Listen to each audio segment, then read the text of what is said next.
Hi, everyone. It's meteorologist Justin Stapleton. Thanks for jumping on to click2houston.com. Let's get you set as we head towards what will likely be a bit of a soggy overnight in towards our Sunday. And here's why. We've got a batch of showers and thunderstorms that are all rotating around that little weak area of low pressure that's been sitting just off of our coastline there. That'll sort of continue to coil in over the next 12 hours. As it does, it'll keep these little batches of showers coming in from east to west. And you can see some of those now starting to approach some of the greater Houston area as we get in towards the latter half of the evening here and into the overnight hours. Wider snapshot shows the same thing. Low located right in between the border of Texas and western Louisiana.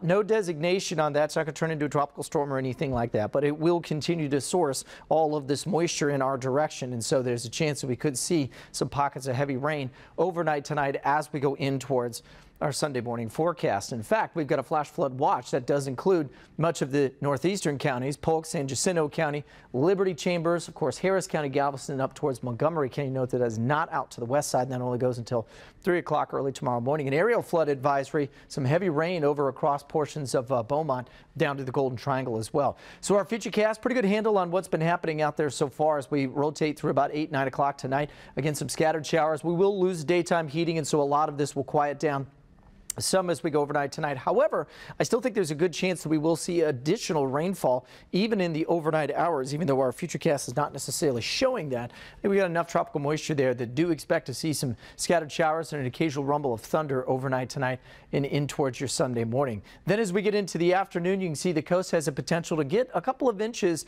over the next 48 hours from this system as it just sort of hangs out along the coastline as we get in towards your Sunday, and then through the afternoon, another opportunity once we get the sunshine to come out, kind of heat the air up just a bit. We'll see more of these little showers and some embedded thunderstorms, which could have brief heavy downpours as we get in through our Sunday afternoon, and then we'll continue through about 6, 7 o'clock Sunday night. And then we'll do one final day of that as we get in towards our Monday as well. So kind of a soggy next 48 hours expected for us. How much rain are we talking on average? Well, for the most part, we could be looking at a potential anywhere from about 2 to 3 inches. Now, because it's very tropical in nature, sometimes you can get higher rain amounts from that. And right now, that may be a little closer down to the coast. The bullseye there could see upwards of around 3 to 4 inches. All right, so let's talk tropics. We've got Hurricane Gaston that is going to continue to recurve back out to sea, so not much of a concern for us here. We had that 10% designation on that little area of low pressure just off of our coastline.